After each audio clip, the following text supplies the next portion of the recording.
Sejam muito bem-vindos ao programa Zero Dívida. Eu sou da GL Viper, especialista em ataque às dívidas, e nesse programa eu trago técnicas e estratégias para te ajudar a se livrar das dívidas e fazer o dinheiro sobrar todos os meses na sua conta. O tema de hoje é: esse tipo de negociação te impede de se livrar das dívidas e ter dinheiro sobrando todos os meses na sua conta. Prepara a caneta e papel aí, porque o tema de hoje é pauleira, tá? Vamos começar pelo começo. Dagi, que tipo de negociação é esse que me impede de me livrar das dívidas e ter dinheiro sobrando todos os meses na minha conta? Hoje eu vou falar sobre renegociação de dívida. Aquela dívida que o banco, aquela ligação infeliz que o banco te faz e fala assim: fulano, eu tenho uma proposta para fazer, sob medida para você, reorganize já, né?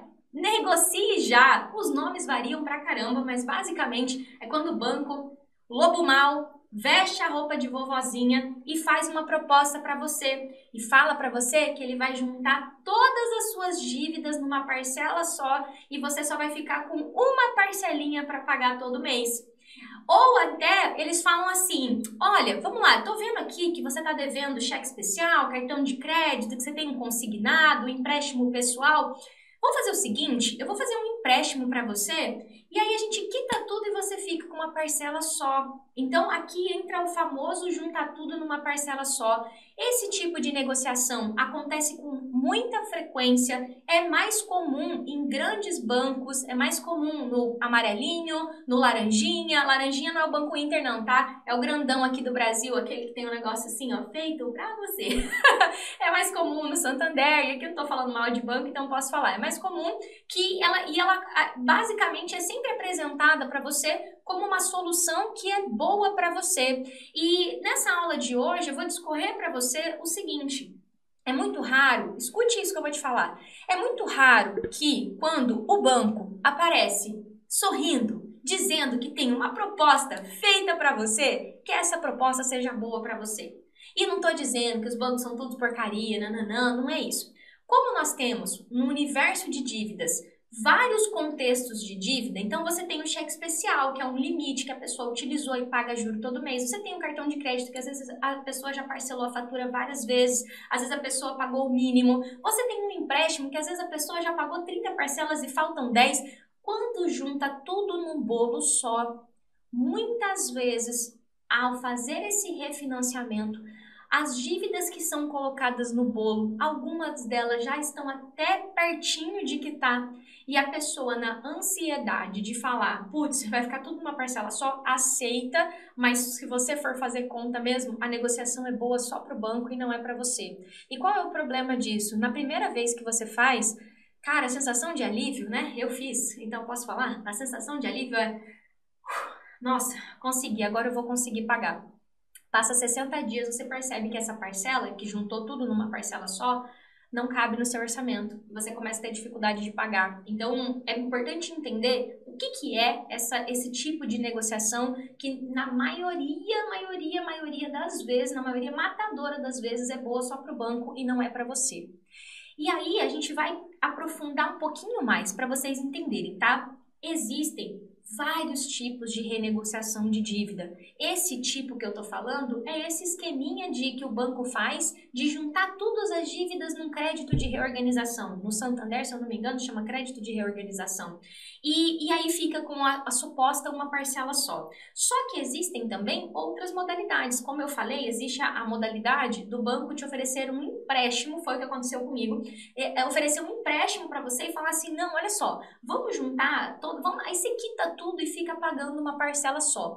Isso é chamado uma espécie de troca de dívida, tá? Só que também pode ser feito como um refinanciamento, então a gente vai refinanciar para você. Então, assim, as caras desse tipo de negociação mudam e elas realmente são diferentes. E normalmente quem está do outro lado só quer pagar, e a pessoa não se atenta que muitas vezes um outro tipo de negociação que é oferecida é a negociação massificada, que é um acordo praticamente de confissão de dívida. A própria confissão de dívida, que você tá ali confessando todos os seus débitos, dizendo que você vai pagar de forma parcelada e tem várias consequências ao assinar uma confissão de dívida.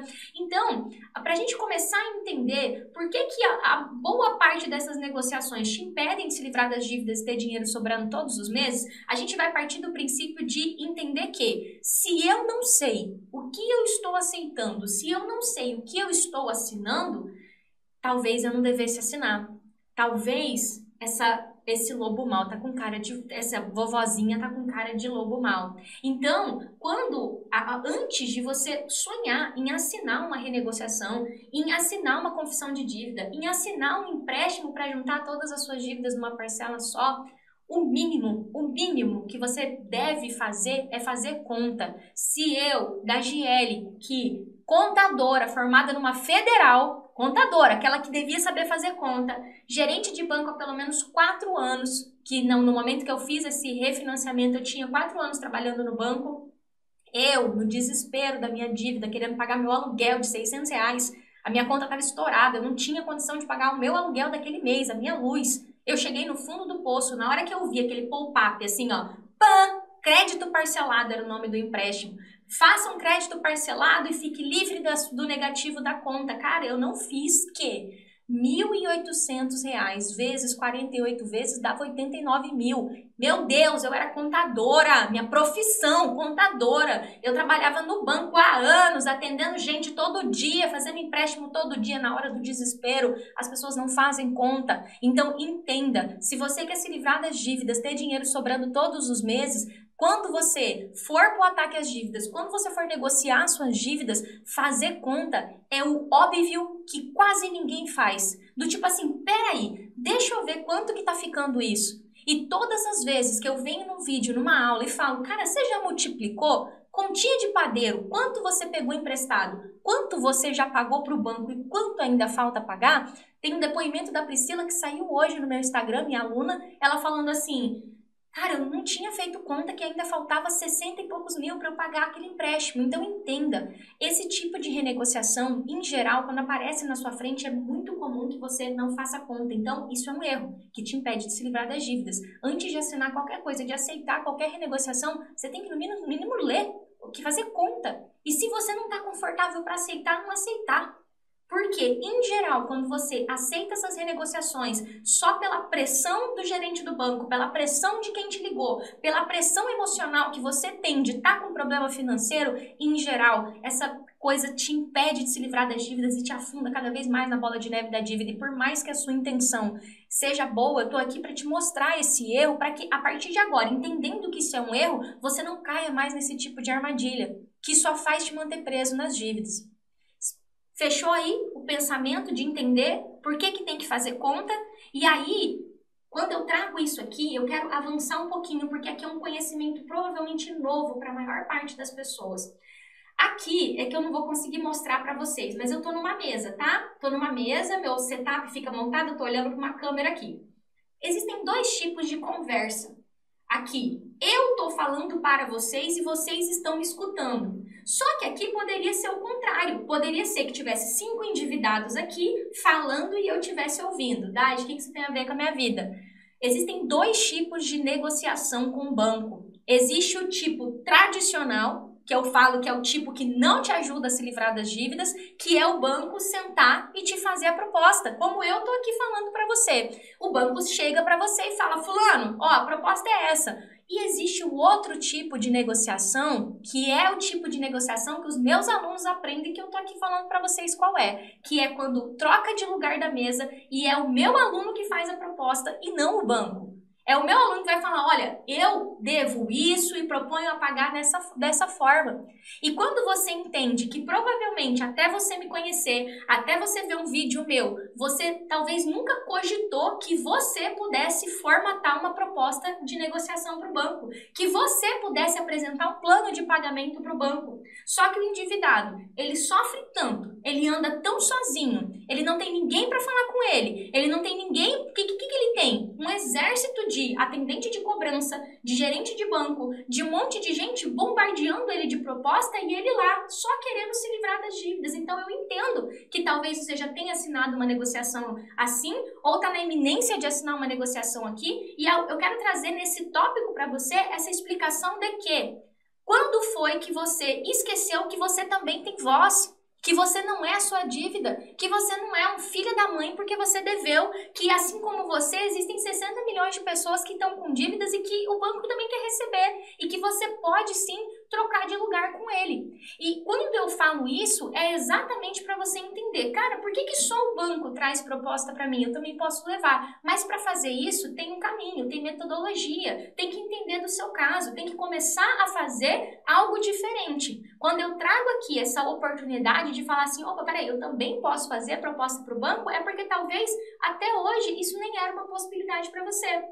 Você só se via na condição de só me resta aceitar o que me oferecem quando me oferecem. Então, entender que você também tem lugar numa negociação de dívida, que você também tem voz, que você pode falar, que você pode dizer, olha, isso aqui eu não concordo, porque não vai ser bom para mim, eu não vou conseguir me manter se eu aceitar esse tipo de negociação. Então, para fechar o raciocínio, entenda, se você quer se livrar das dívidas e fazer o dinheiro sobrar todos os meses, essa etapa de entender que você também tem voz, que são duas pessoas, é você de um lado e o credor do outro, e vocês dois têm voz e não só o banco te apresentar uma carta marcada e te dizer é essa negociação, ou você aceita ou você não aceita, e você se vê encurralado, pô, esse jeito não é o único jeito.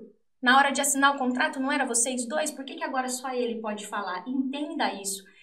Esse é um passo fundamental para você que quer se livrar das dívidas e fazer o dinheiro sobrar todos os meses. Entender que você é gente, que você não é a sua dívida que está em dia ou que está em atraso, que você também tem voz. Você é conhecido no contrato como parte. Você é uma parte, o banco é outra parte.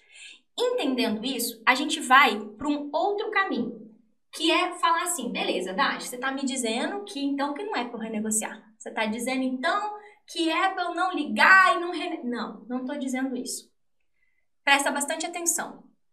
A maior parte das renegociações que uma pessoa que está com dívida faz sem saber quanto deve, sem fazer conta, sem sequer ler o contrato que está assinando, porque a pessoa vai lá e marca um li, aceito e concordo, mas não leu P nenhuma.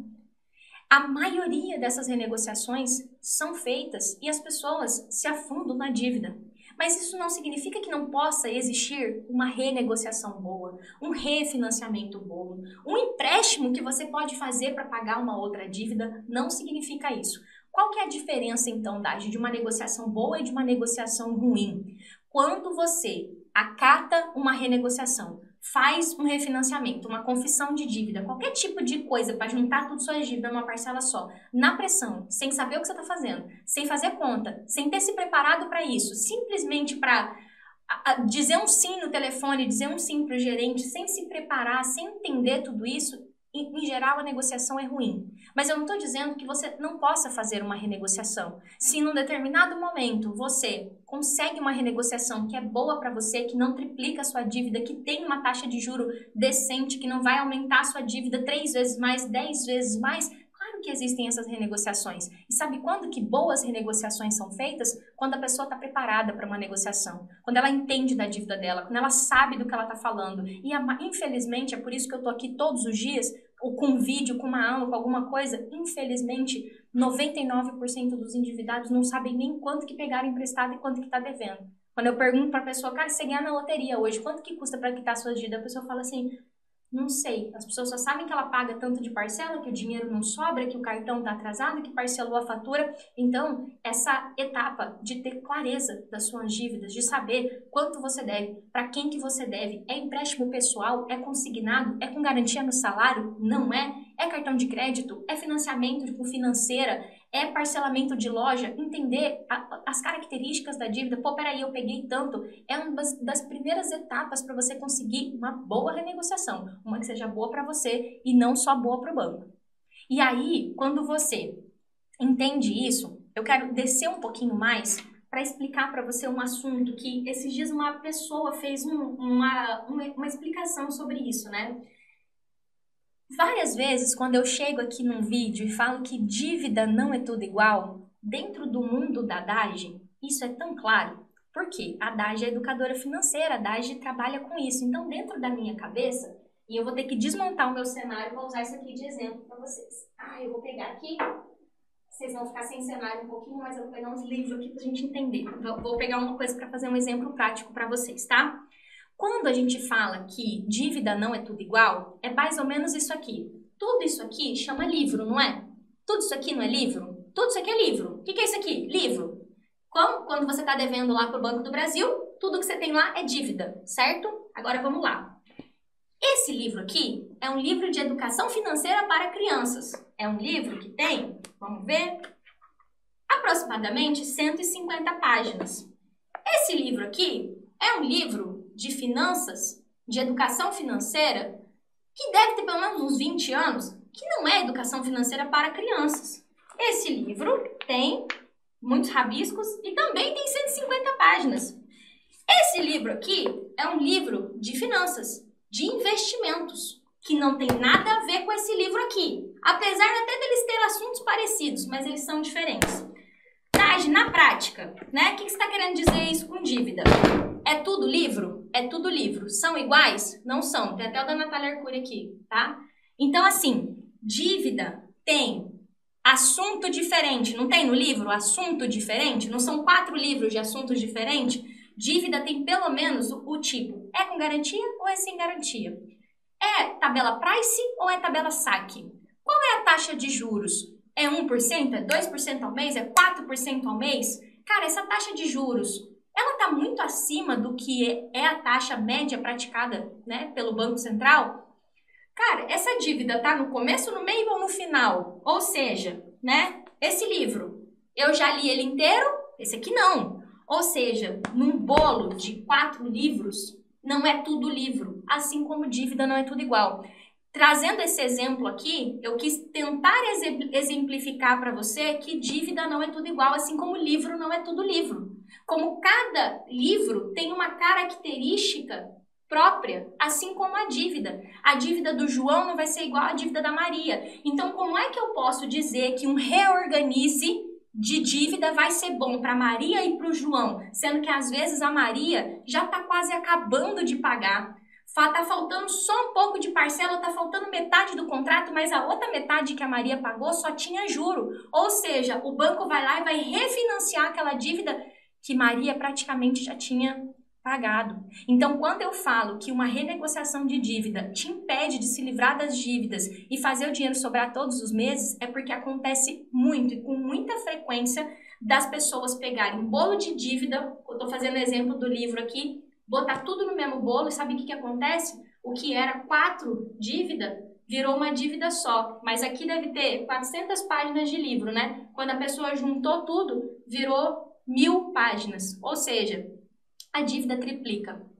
Então, entenda, dívida não é tudo igual por esse exemplo que eu dei aqui. Eu dei o exemplo do livro. É tudo livro, mas cada dívida tem uma característica que ainda, para piorar, varia de pessoa para pessoa. Porque cada pessoa vai ter pago uma quantidade de parcelas, vai ter uma taxa de juro, porque o juro não é igual no banco, cada cliente tem uma taxa de juros, e assim sucessivamente. Entender isso é uma chave poderosa para você se livrar das dívidas. E isso aqui é uma das coisas que, para a Dage, que ensina, eu sou professora, é uma das coisas mais desafiadoras para ensinar para os meus alunos. Ensinar que dívida não é tudo igual. Então, eu trouxe um exemplo aqui, os livros me ajudaram, desmontei meu cenário para dar o exemplo. Me fala se vocês conseguiram entender essa parada de dívida não é tudo igual. Me fala aí, deixa eu voltar ao cenário. Inclusive, algo que eu não faço é dar recomendação de livro, mas esse aqui todo mundo devia ler. Ó aqui, a pessoa ama esse livro aqui. Exemplo prático que eu posso dar para vocês, tá?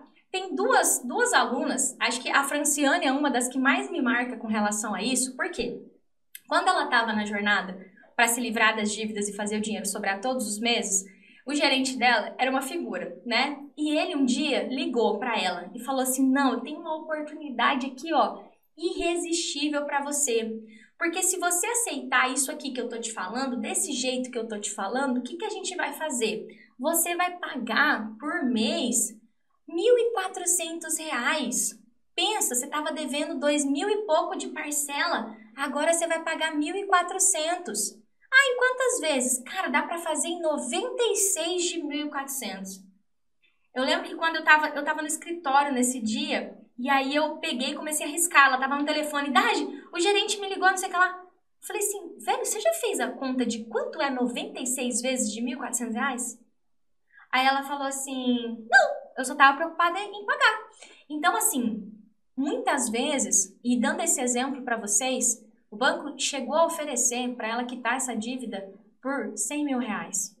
E aí talvez vai ter que a galera que vai falar assim, ah, mas a minha dívida não está em atraso. Eu estou dando um exemplo. Nesse caso, a dívida dela estava em atraso. Ela não tinha mais de onde tirar dinheiro, acabou atrasando essas contas lá com o Santander. E aí, quando a gente começou o ataque a essa dívida, o banco chegou a oferecer para ela parcelar e dava quase R$ 100.000 o parcelamento. Essa dívida foi paga por 15, o valor que ela devia. O valor que ela devia. Eles chegaram a oferecer esse parcelamento fajuto de 100 mil, depois ofereceram por 45, aí beleza. Dagi, foi só esperar que ela conseguiu? Não, é exatamente isso que eu estou construindo nessa live. Ela trocou de lugar, ela começou a fazer as ofertas, tendo, claro, a aplicação do método Mais Dinheiro Zero Dívida, que é o método que eu desenhei na prática, né, praticando isso. Ela trocou de lugar de mesa com o banco e fez as propostas. Só que tem uma outra situação que é da galera que está em dia. Então, por exemplo, uma aluna minha me deu esse exemplo esses dias. Ela estava pagando para o banco um valor de 3, 4% de juro ao mês. E o banco não tem como negociar, é dívida garantida no salário, CDC salário, não tem o que fazer, não tem o que fazer. Ela aplicou o método direitinho, trocou de lugar, entendeu o endividamento dela, entendeu quais eram as dívidas que ela tinha, o que ela podia fazer, fez a contraproposta para o banco e é claro, não é fácil, isso não é uma diquinha, não é um esqueminha, com trabalho duro, aplicando as técnicas do método, ela conseguiu reduzir esse juro para 1,36 aproximadamente. Reduziu a dívida em praticamente 3 vezes. Uma dívida que o banco já tinha oferecido para fazer uma massificada, uma renegociação massificada, que triplicava a dívida. Então, é claro que quando o banco, e eu vivo isso com os meus alunos todos os dias, quando o banco traz uma proposta de renegociação, os meus alunos tremem na base, eles falam assim, ai, Dagi, o banco me ofereceu. Aí eles seguem o método, faz a conta e falam, putz, se eu aceitar isso aqui vai triplicar a minha dívida. Realmente, eu queria, sabe, já resolver logo, mas eu vou brigar um pouco mais. E isso vale tanto para quem já está em atraso, quanto para quem está em dia. Como eu falei, eu trouxe 2 exemplos aqui, para você entender que, independente se sua dívida está em dia ou se sua dívida está em atraso, aceitar uma renegociação simplesmente por aceitar sem fazer conta, te afunda ainda mais nas dívidas. Tem alguém me perguntando dos cachos, né? Eu vou abrir uma aspas aqui, porque isso tem a ver com o que eu falo, né? Para quem não sabe, né? E quem chegou aqui há pouco tempo, eu não fiz transição capilar. Eu não fui a pessoa que voltei a ser cacheada porque eu queria ser cacheada. Quando eu estava muito endividada, eu tive que escolher se eu ia, o que eu ia fazer. E claro que eu fiz o quê? Um dos erros que as pessoas cometem na tentativa de sair das dívidas. Comecei a cortar gasto. Então eu falei assim, cara, não dá mais para eu alisar o cabelo, vou ter que voltar. E eu lembro que cada vez, cara, que eu tinha que prender o cabelo, que eu tinha que lidar com aquele cabelo que não estava mais liso, enfim, e até mesmo no banco, né? No banco, na época, esse negócio de caixa não era assim, não. Era lá 2013, 2014, todo mundo tinha o cabelo liso. Cara, como foi sofrido aquilo? Então, quando eu venho aqui depois eu me apaixonei pelos meus cachos, eu fiquei com meu cabelo cacheado 4 anos, deixei ele crescer esses últimos tempos e aí agora eu resolvi mudar, resolvi voltar pra ele mais lisinho. E foi muito engraçado porque eu falei assim, cara, que doido, eu parei de alisar o cabelo, não foi porque eu queria ser cacheada. E aí depois virou moda, todo mundo e tal, mas foi muito sofrido pra mim. E quando eu venho aqui falar, cara, o dinheiro que eu não gastei com o salão não reduziu a minha dívida. Eu me matava para tentar reduzir a dívida, o banco sempre irredutível, exatamente porque eu tinha feito uma dessas negociações de pegar um empréstimo e juntar tudo numa parcela só. E quando eu falo que não precisa ser desse jeito, que não devia ser desse jeito, esses dias até eu fiz um texto sobre isso, quanto foi desafiador para mim voltar a me cuidar, esteticamente falando, por tanto tempo que eu passei cortando gasto, na loucura de eu vou cortar gasto, porque assim eu vou pagar a dívida mais rápido, isso fez tão mal para mim, sabe? E enquanto eu me sacrificava, enquanto eu sofria, enquanto eu vivia aquilo, o banco ganhava. O banco recebia a parcela dele direitinho, sabe? Dagi, mas então, se você tá falando para mim que eu não devo aceitar essas renegociações, que eu vou fazer ao invés de aceitar essa negociação? Porque, cara, se eu não aceitar isso, como é que eu vou fazer para pagar minhas dívidas? Vamos entender que eu entendo que quando você me escuta falar, e principalmente porque eu sempre explico por que isso é ruim para você, eu sempre explico o porquê das coisas, não só falar, não faz porque eu tô falando. Eu sei que quando você me escuta falando que não é para aceitar essas renegociações de primeira, parece assim, tá, e o que eu vou fazer? É você entender que, antes de você aceitar qualquer coisa para o banco, você vai ter que ter clareza da sua situação financeira. Você vai precisar fazer um trabalho de levantamento de dívidas. E eu entendo que, para quem está começando, surge dúvida, surge desafio. E a gente vai falar sobre documento de dívida, sobre pegar um cálculo mesmo da dívida, de cara, tem um documento que chama o documento de evolução da dívida, que tem todo o histórico da dívida.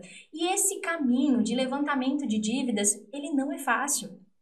Ele não é fácil por causa do emocional, ele não é fácil por causa do quanto o banco dificulta o acesso a esses documentos, mas para você, antes de você fazer uma negociação, é necessário. Então eu entendo que você se pergunta, Dagi, então se eu não vou renegociar, eu vou fazer o quê? Não é que você não vai renegociar, mas você não deve aceitar essas negociações de primeira. Esse é o primeiro ponto. E aí, talvez, tem alguém que está aqui que fala, eu já fiz uma renegociação dessas, o que eu vou fazer? Na maioria dos casos, as pessoas que já fizeram uma renegociação dessas, não significa que essa pessoa está fadada a morrer com aquela renegociação para o resto da vida. Quando você faz uma renegociação dessa, a dívida se torna uma outra dívida. Morrem as dívidas anteriores e surge uma nova dívida, com um novo contrato. Então, se você fez um empréstimo para juntar tudo numa parcela só, se você fez uma renegociação, aquele contrato é o contrato que está valendo agora. As dívidas anteriores, elas morrem e vira aquele novo contrato. O primeiro passo para você que já renegociou é você pegar o contrato e documento de evolução dessa dívida, dessa renegociação que você fez, para que você possa entender o que foi colocado lá e entender se existe oportunidade, de acordo com a taxa de juros, de fazer alguma coisa. Porque tem gente que tem renegociação que a taxa está 4%.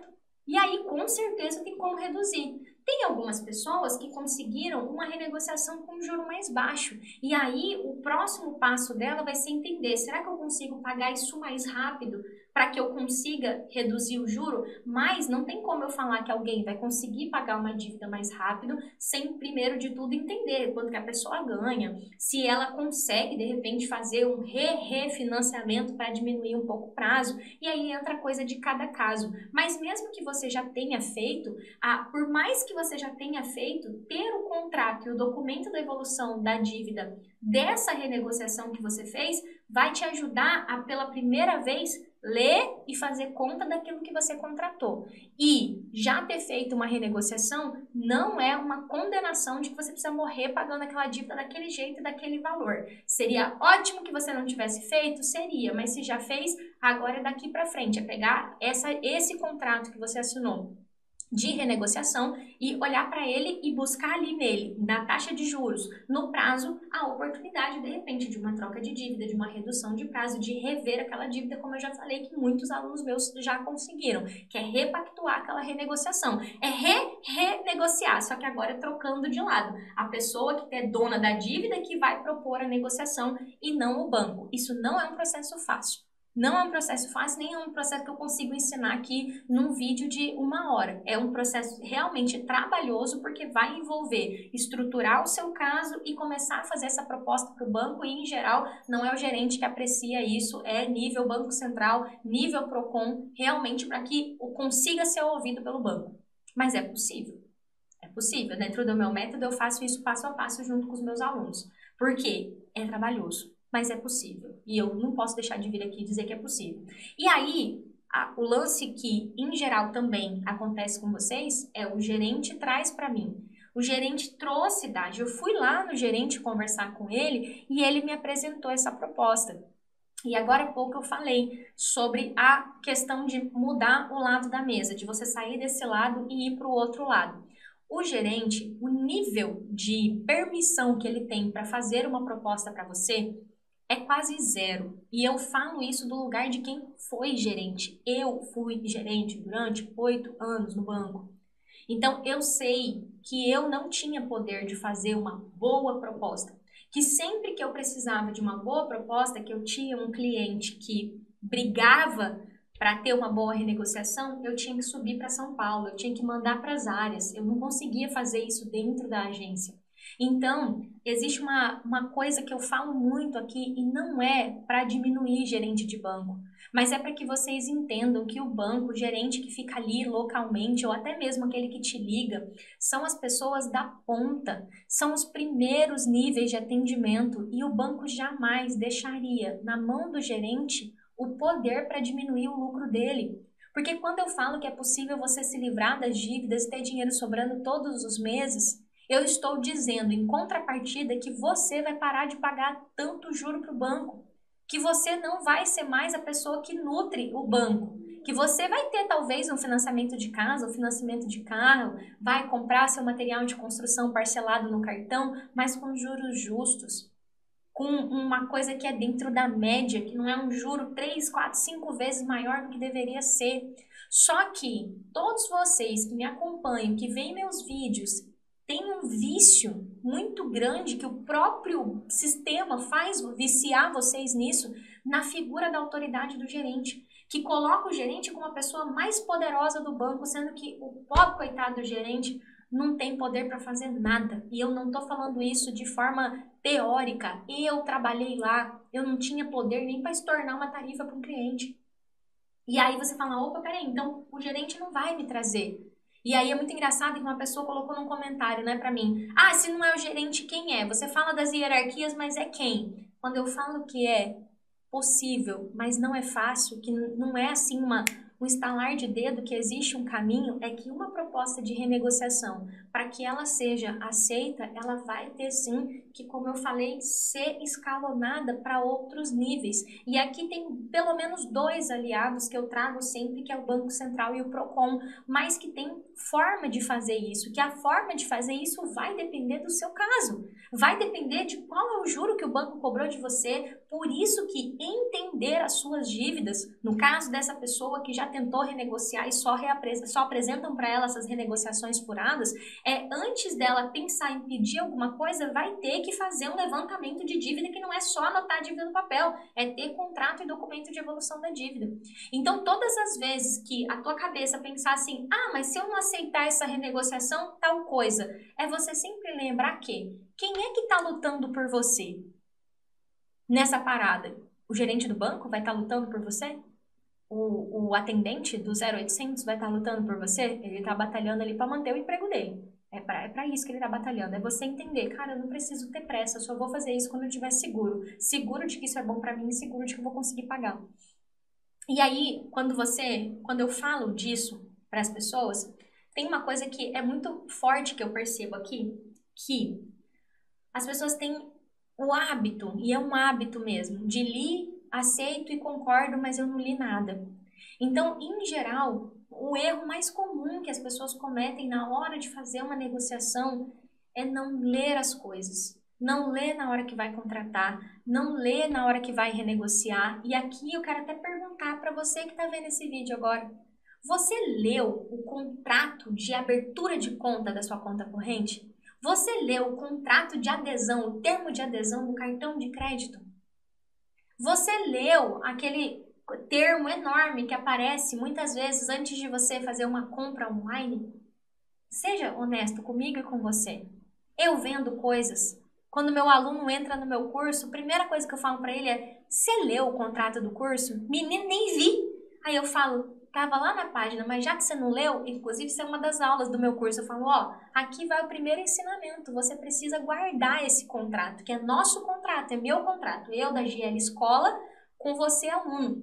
E esse vai ser o primeiro contrato que você vai ler na íntegra, vai guardar ou imprimir, vai depender de como a pessoa quer, e você vai falar: caraca, eu li e concordo. Agora eu li mesmo.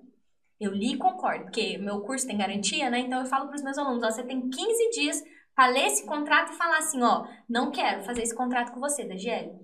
Porque eu ensino o meu aluno desde a hora que ele pisa dentro do meu curso a ler as coisas. Então, o erro mais comum que uma pessoa que está querendo se livrar das dívidas, que está querendo ver o dinheiro sobrar todos os meses, é desconsiderar os documentos, a importância de um contrato. a importância de um documento de evolução da dívida, que contém toda a memória de cálculo de uma dívida. E eu trago esse conhecimento gratuitamente aqui, porque todos os dias eu deveria vir aqui e falar, leia as coisas que você assina, leia as coisas que você assina, leia as coisas que você assina. É o básico. E eu tava até rindo ontem com os meus alunos, porque eu tô com uma pasta imensa aqui do meu lado, com vários contratos que estão aqui do meu lado, tem dias, porque eu não assino nada sem ler 1000 vezes, né? São coisas da empresa. E eu não assino. Eu falo, deixa aqui. Na hora que eu tiver um tempo, eu vou ler e aí eu só vou assinar. Não, mas deixa ele porque tá precisando. Não tá precisando nada. Não vou assinar nada sem estar segura. E isso é um aprendizado que vale para tudo, que vale para a vida. Abandonar esse erro de não ler as coisas, de não se aprofundar, de fazer as coisas no susto, de assinar coisa no banco enquanto tá no WhatsApp, não vai te ajudar. Então, você precisa abandonar esse comportamento para poder fazer diferente. Agora, para a gente caminhar para atividade, que eu sempre, toda aula minha, eu trago umas atividades práticas para vocês fazerem, tá? Eu trouxe 3 aqui, tá? 3 passos aqui para vocês poderem sair dessa live e já colocar em prática. Vamos entender por onde que eu começo? Primeira coisa, tá? Antes de você sonhar em fazer uma renegociação, existe dentro do meu método, eu divido o meu método em 3 pilares. Existe um pilar chamado preparação, que é você se preparar para uma negociação. Antes de você sonhar em fazer uma negociação, você precisa decidir. Isso é uma decisão, porque se eu perguntar aqui, eu acredito que vocês não decidiram ainda isso, saber absolutamente todos os detalhes da sua dívida. E isso é o primeiro passo, tá? Porque a maioria das pessoas que eu converso aqui nas redes sociais, eu pergunto, qual que é a taxa de juros do seu consignado? Quantas parcelas você fez? Acho que umas 90 e pouco. E quanto que você pegou emprestado? Cara, eu já renovei tantas vezes que eu nem lembro mais. Então, assim, a decisão de saber absolutamente tudo sobre a sua dívida, todos os detalhes, todos os detalhinhos dela. Basicamente, qual é o tipo da dívida? Qual é o nome dessa dívida? Empréstimo CDC? É empréstimo consignado? É cartão? É financiamento de loja? Qual é o tipo, a modalidade da dívida? Isso existe, tá? É modalidade da dívida. Quantas parcelas? Taxa de juros? E isso tem no contrato e no documento de evolução da dívida, mas eu vou chegar lá. Agora, o ponto é, antes de você ir atrás de documento, a decisão de saber tudo da sua dívida tem que estar muito forte dentro de você. Porque vão fazer de tudo para que você não tenha acesso a esses documentos. E aí vocês vão achar que vocês vão chegar sorrindo no banco pedindo contrato e documento de evolução da dívida e vão te dar. Sabe o que acontece quando você vai no banco pedir os documentos da sua dívida? O gerente fala assim, o que é isso? Nem conheço. E se você não fala para ele, é aquele documento que está na resolução 4.292 do Banco Central do Brasil. Esse aqui, ó, que você tem 24 horas para me entregar. Se você não chega decidido e armado para pedir o documento, você não vai ter. Você não vai ter, porque o gerente vai dizer assim, não, esse documento não existe não, você assinou no aplicativo. Como você assinou no aplicativo, é tudo eletrônico.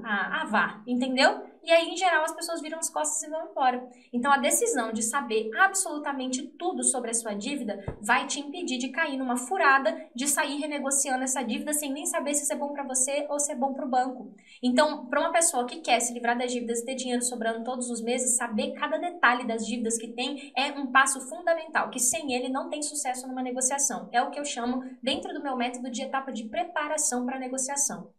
É o que vem antes. E aí, depois que você tomou essa decisão, é literalmente uma pastinha dessa. Eu falo isso sempre para os meus alunos, a necessidade de você ter um mínimo de organização para você.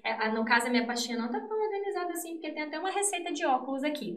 Mas, quando eu boto essa pastinha aqui, e eu vou até pegar, eu vou pegar porque está organizadinha aqui. A pastinha está desorganizada, mas os meus contratos estão organizados. Vou mostrar para vocês verem. Como é que a gente organiza isso lá dentro do meu método, que é o Mais Dinheiro Zero Dívida? Tá vendo aqui que cada contrato tem um clipezinho? Ó, cada contrato tem um clipezinho. Então, assim, por quê? Eu tô aqui com 5 contratos, né? Aqui tem 3, 2 eu não imprimi ainda.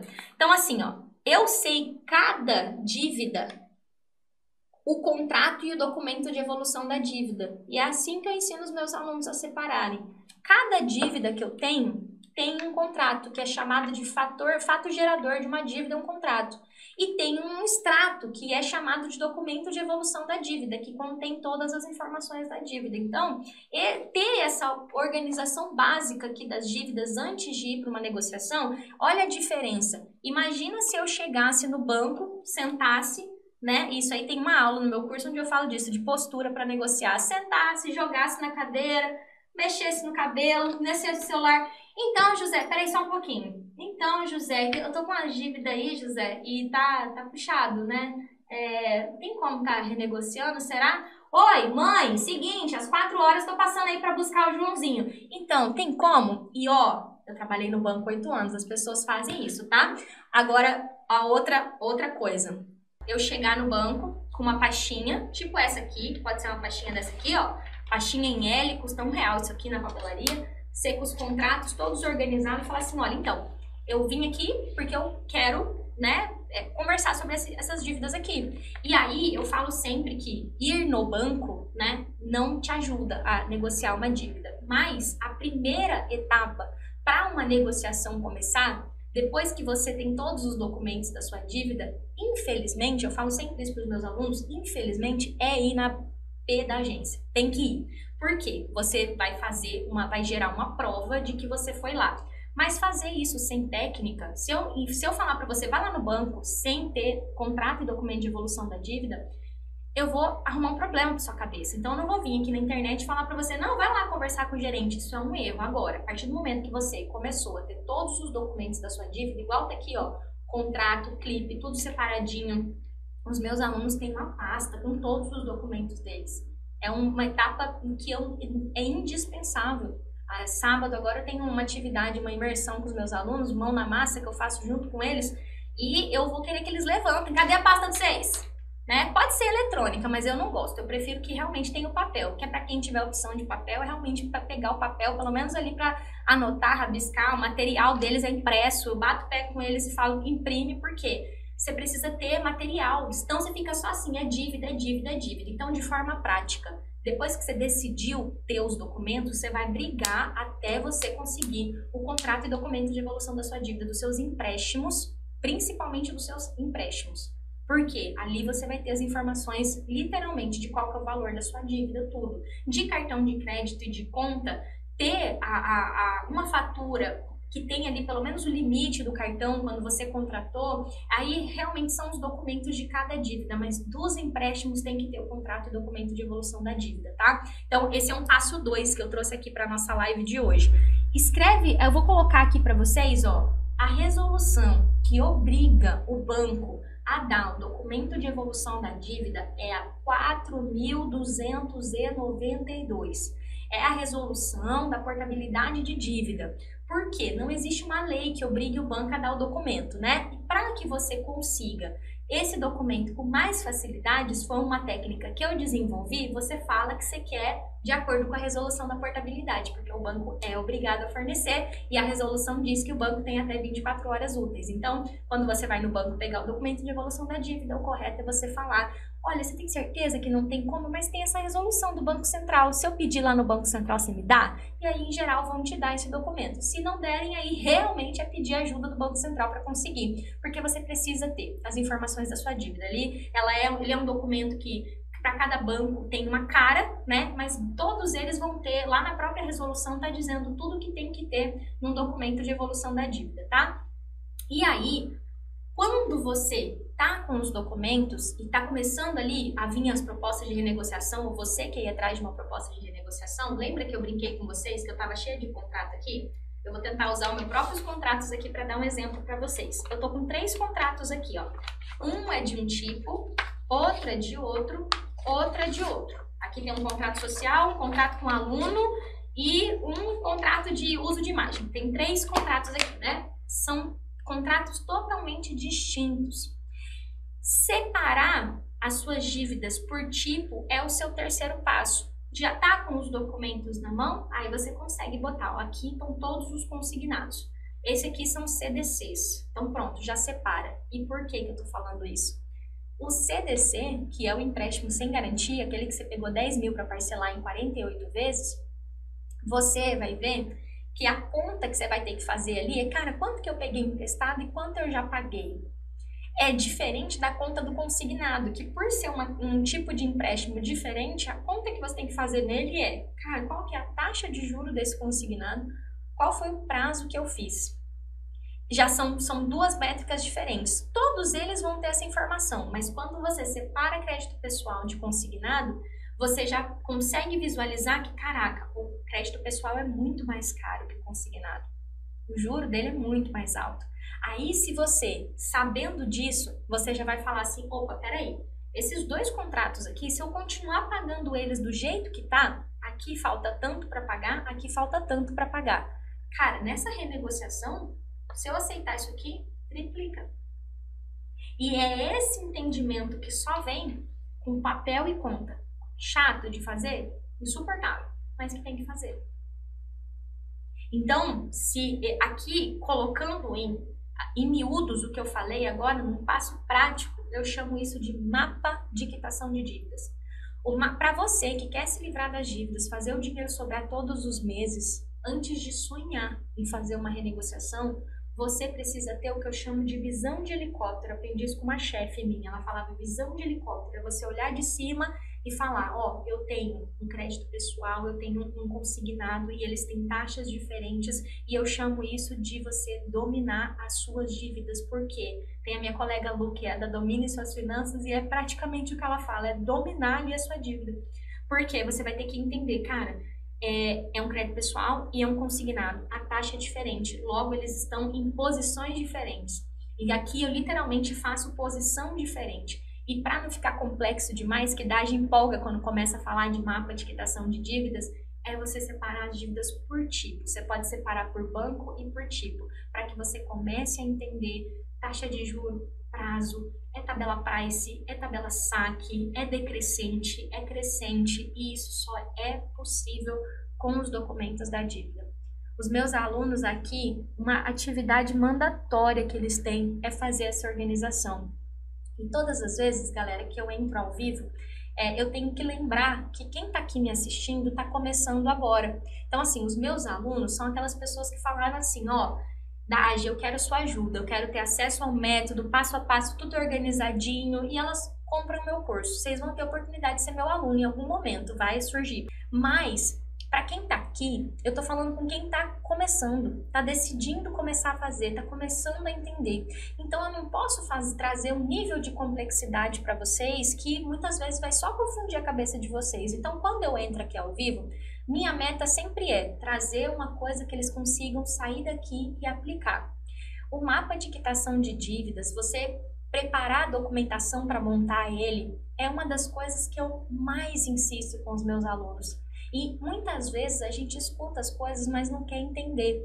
É muito chato, né? Não dá curtida, não dá like, falar de documento de dívida, né? Não dá. Assim como eu, não fico nada motivada tendo que ler esses contratos aqui. Eu odeio fazer isso aqui. Isso aqui é a parte de ser empresária que eu odeio, jurídico. Mas tem que ser feito. Então, assim, você pegar os documentos da sua dívida, você entender.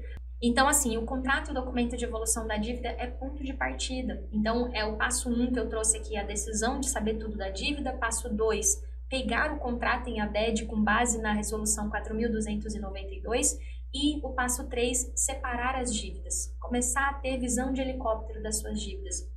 E eu falo muito disso aqui. E para fechar a live de hoje, eu quero trazer isso claro para você. Dentro do meu método, eu separo tem 3 pilares, sabe? Literalmente aqui, ó, você vai passar por aqui, por aqui, por aqui. E existe a etapa de preparação que não é só documento, mas uma das coisas que tem que fazer, ter a documentação da dívida, é uma das mais importantes, porque você não deve fazer nenhuma renegociação antes de saber onde você está pisando.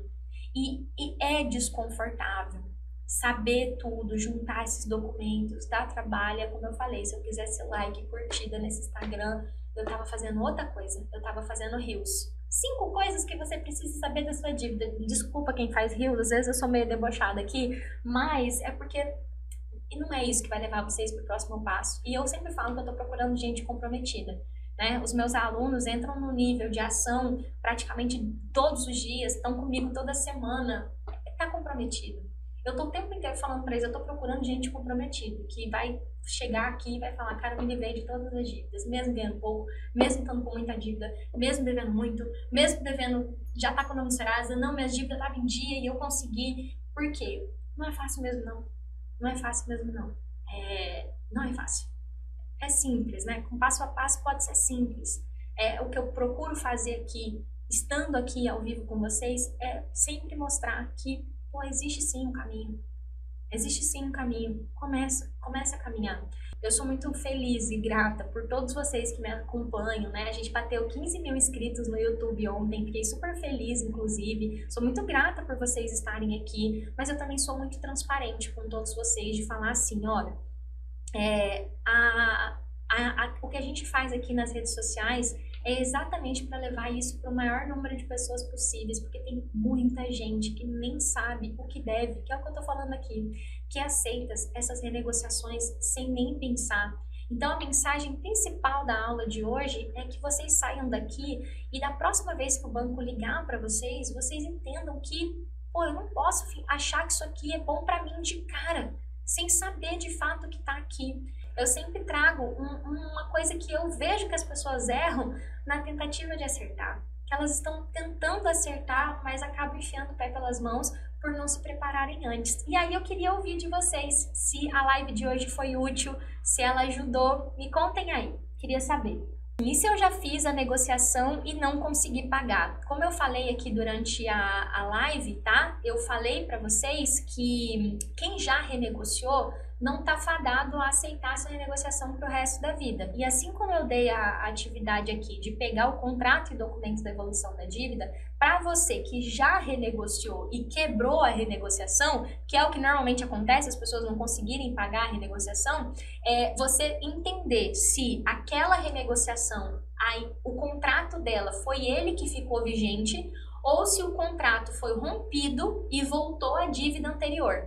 Na prática eu tinha 3 dívidas e renegociei e virou uma só. Eu parei de pagar. O que o banco fez? O banco continua me vendo como alguém que deve uma coisa ou o banco voltou a me cobrar pelas 3 dívidas que eu renegociei? Cada banco tem uma postura diante disso. Isso é um detalhe técnico, tá? E na hora que você faz um levantamento de dívidas utilizando o Banco Central, que é chamado de registrato, que é uma ferramenta do Banco Central, lá aparece, por exemplo, Banco do Brasil, você está devendo cheque especial, cartão de crédito e empréstimo sem garantia no salário. E quando você tem uma renegociação, vai aparecer só o empréstimo. Então, basicamente, é você se informar com o banco primeiro, né? Eu fiz uma negociação e eu não cumpri. Como é que tá isso aí? Eu tô devendo 3 coisas ou eu tô devendo só uma dívida? Então, é um levantamento de dívida. Você entender como banco se aquela renegociação que você desfez, que você descumpriu, se ela entrou, ela continua como um empréstimo ou se a negociação foi quebrada e voltou a dívida ao estágio inicial. E isso foi um risco que eu nem trouxe para a aula de hoje. Eu até esqueci de trazer, literalmente eu esqueci de trazer aqui um risco que tem de aceitar uma negociação e você acabar pagando 1, 2, 3, 4 parcelas e depois esse dinheiro ir para o ralo porque você não conseguiu mais honrar com a negociação, é muito grande, é um dos riscos que tem. Mas eu realmente não lembrei de colocar isso na aula de hoje, porque eu estava literalmente tentando mostrar para vocês o quanto que não é para vocês fazerem isso daqui para frente, né? Mas essa é uma das consequências, um dos perigos que existe de você aceitar uma negociação e acabar não conseguindo pagar, porque às vezes você pagou um monte de parcela e o banco simplesmente desconsidera. Na prática, para quem fez isso, eu sempre recomendo que a pessoa tenha um registro de quantas parcelas ela pagou. E isso é possível de você conseguir solicitando para o banco. Tipo, eu fiz uma renegociação em tal data. Às vezes você vai ter que pedir pelo Bacen, pelo Banco Central, né? Eu fiz uma renegociação em tal data. Como é que ficou essa renegociação? Deve-se seguir esses passos, mesmo se você não tem condição de acertar? Vou me emocionar aqui falando com você. Você tá com uma coisa chamada crença limitante. E eu odeio usar esse nome, porque essa palavra já me incomodou muito na minha vida, né? Porque a gente tem crença limitante é como a gente enxerga as coisas. E aí tem uma vozinha dentro da sua cabeça falando assim, cara, pra que eu vou fazer isso, né? Eu não tenho condição de negociar agora. Eu não vou conseguir, minha dívida é muito grande. E eu tô aqui exatamente para isso, sabe? Para te dizer que você pode e que vai ser horrível você ir pegar essa documentação negociação e descobri que vai ser difícil negociar, que tá muito grande, que é muita dívida. E quando eu decido ensinar isso aqui para vocês, é exatamente riqueza, porque vai ser esse passo que vai fortalecer você. Vai ser ruim, sim, pegar esse monte de documento, botar em cima da mesa e falar, putz, eu tô ferrada. Mas enquanto você não faz isso, não nasce dentro de você a decisão de resolver isso e atravessar para o outro lado. E por que que eu me emocionei? Porque quando eu fiz essa renegociação bizarra, né, eu só fui fazer essa conta uns 2 dias depois. E quando eu olhei e falei, meu Deus, eu tô devendo mais de 100 mil pro banco. Porque era 89 mil dessa renegociação, eu não devia isso, a minha dívida triplicou por causa do empréstimo, mas o meu carro. E eu lembro desse dia. Eu sou capaz de lembrar da roupa que eu tava. Eu tava no meu cantinho lá no banco, eu já era gerente premier do banco, gerente de investimento lá da HSBC, e foi horrível. Só que ali eu tive aquela decisão de eu não quero mais isso pra minha vida. Eu preciso fazer algo pra resolver isso. E eu não tinha uma da GL fazendo live me falando isso, tá? Eu não achei ninguém. Eu amava a Natália Arcuri, o Gustavo Cerbasi, que eu tenho os livrinhos deles aqui, mas eles falavam muito de economizar, de fazer renda extra, de fazer controle de gasto, mas eu devia mais de 100 mil reais, cara. E é muito do porquê eu faço o que eu faço hoje. Por que eu trabalho com gente endividada? Porque quando eu tava com problema financeiro, eu não encontrei ninguém que me entendesse. Que entendesse que eu não tava com problema, que eu não tava nem comendo carne mais, que eu só comia frango, porque meu dinheiro não dava mais. E quando eu falo que o levantamento de dívida é importante, eu sei que ele é dolorido. E por isso que eu brinco sempre que eu tô procurando os verdadeiramente comprometidos, porque é um passo de comprometimento do caramba você ir atrás de documento de dívida. E eu sei que você vai conseguir. E quando eu falo que eu entendo a sua dúvida de falar, putz, mas eu nem posso negociar agora, mas sem o documento você não vai estar pronta para negociar nem agora nem amanhã. Então, com o documento na mão, você vai falar, cara, eu posso não ter o dinheiro para fazer um parcelamento agora, mas eu já entendi que o que eu devo mesmo pro banco? Porque o banco tá me cobrando 50 mil, mas eu não devo isso. Eu peguei 17, eu já paguei 7. Cara, eu devo pro banco 10. Tem o juro ainda pra a gente negociar, mas eu não devo 50. Isso dá uma força pra você? Você falar assim, cara, o banco tá me cobrando 5, 6, 7 vezes mais do que eu devo. Isso não tá certo, isso não devia ser assim. E aí isso vai dando força pra você para se libertar desse sistema que encurrala as pessoas, que aprisiona as pessoas, que diz pra pessoa que você é um vagabundo, você é vergonha, que não paga suas contas. E aí você vai trocando de lugar da mesa.